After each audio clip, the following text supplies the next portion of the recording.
Wacky Wednesday.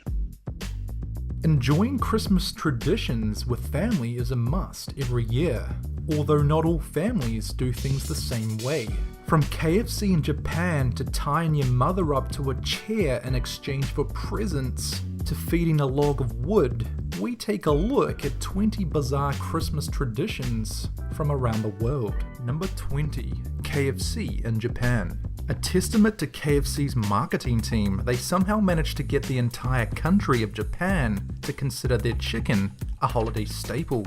It has become so popular, in fact, that sometimes people have to reserve their buckets months in advance, lining up for hours outside their local KFC on Christmas Day.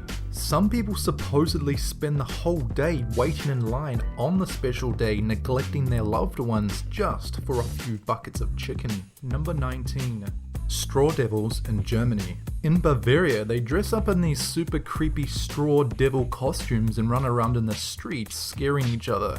This is a pagan tradition that sort of got converted into a Christmas tradition at some point, although it doesn't really seem like they changed it much in the conversion, and people think they should at least be wearing Santa hats because how it looks now reminds them more of Halloween than a Christmas tradition. Number 18. Mother's Day in Yugoslavia. Every year, 2 weeks before Christmas, children in the former Yugoslavian republic sneak up on their mother and tie her feet to a chair. They then dance around singing Mother's Day, what will you pay to get away? She then gives them the presents, then she's released from the chair. Evidently, it's not enough to satisfy their little materialistic appetites though, as the following week, they do the same exact thing to their fathers. Number 17. Spiderwebs in Ukraine. In the Ukraine, Christmas trees have an extra decoration. Legend has it that one mother was so poor she couldn't afford decorations for her own tree. When she woke up on Christmas morning, she found that spiders had decorated it for her. And to remember this miracle, Ukrainians still decorate their trees with artificial spiderwebs till this day to usher good luck and fortune for the coming year. So next time a spider decides that your home is warm and cozy, think twice before fetching a broom to sweep the webs away. Number 16. Selling food in Slovakia. One of the foods of Christmas Eve dinner is associated with a very unusual tradition in many areas of Slovakia and the Ukraine. As Christmas Eve dinner begins, the father takes a spoon of loksa, a type of pudding, and throws it up onto the ceiling. The more of the mixture that sticks to the ceiling, the bigger shall his crops be the following season. And of course, this would add quite a bit of excitement to your Christmas Eve dinner. Kids, I think it's time to get the spoons out. Number 15. Glass pickle in Germany. Rumor has it that in Germany the last decoration to go on the tree is a pickle, and that the first child to find it on the Christmas tree receives an extra present. As popular as this story is around the world, the truth is that most Germans would have absolutely no idea what you were talking about if you asked them. Apparently it is a rumor, but even if it is, someone is making a killing selling glass pickles every Christmas. Number 14. Serpentine Lake in London. Every December, a group of competitors congregates the shores of Serpentine Lake in London as they get ready to take part in a 100-yard race through freezing waters. But there is a fee for entering the lake, and it's normally only open in the summer. Although members of the Serpentine Swimming Club may take part in the Peter Pan Christmas Day race, which is only open to regular participants of the Saturday swimming competitions during the winter. So basically, in a way, you've got to prove that you're not going to easily suffer from hypothermia in order to enter the Christmas race. Number 13. Shoe throwing in Czech Republic.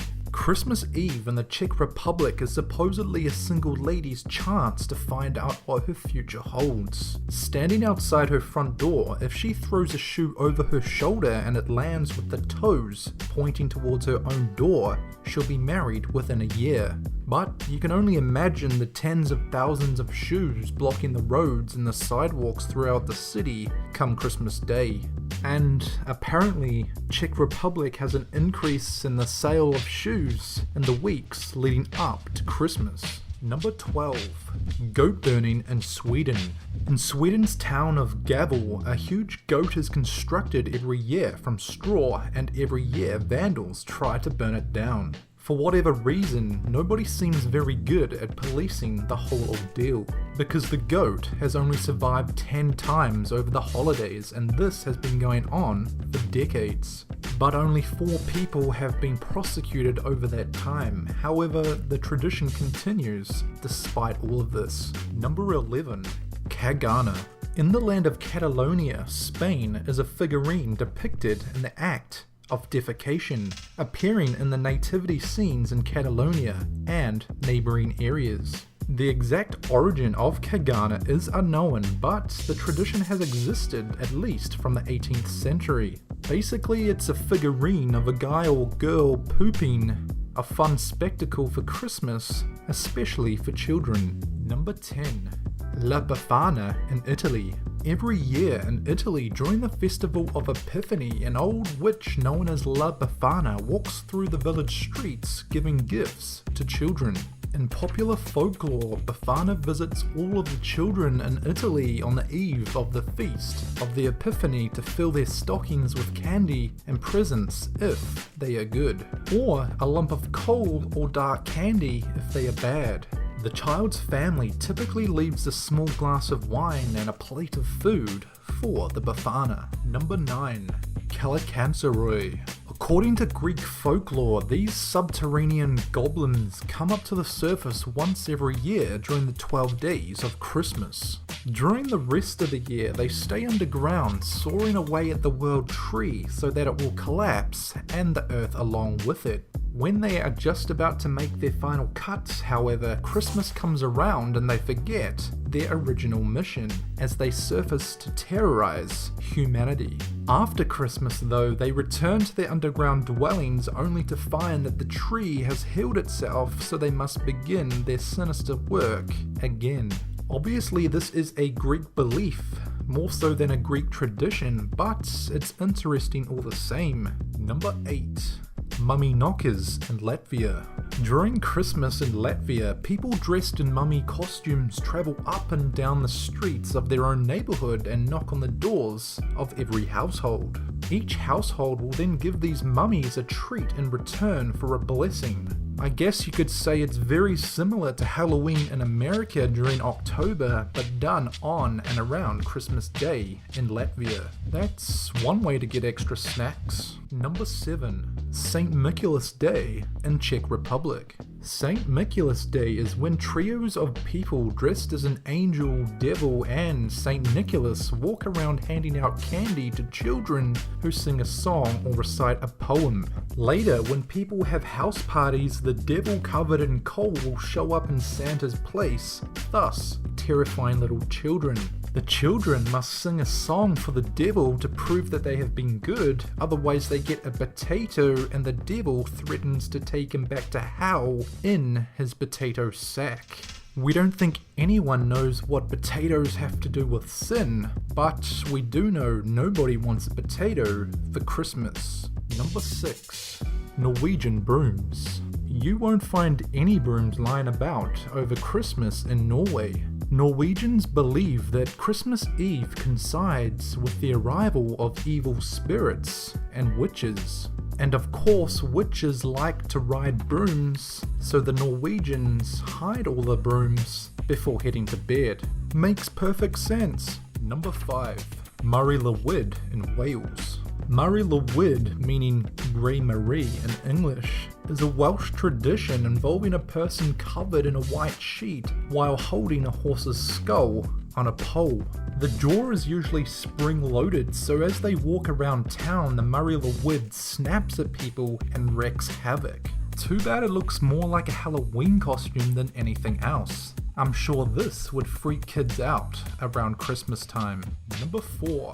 Gift in the shoe in Iceland. One of the best Christmas traditions, particularly for Iceland kiddies, is the shoe in the window tradition. This gets underway 13 days before Christmas when the Icelandic Yule lads who live in the mountains start coming to town, one per night. Before they go to sleep, the kids take one of their best shoes and leave it near an open window. Come morning, the shoe will contain a small gift from the Yule lad that arrived on that night. However, this only works if the child has been good. If he or she has been bad, the shoe will contain only one potato. What the Number 3. Krampus and PERCHTA in Germany.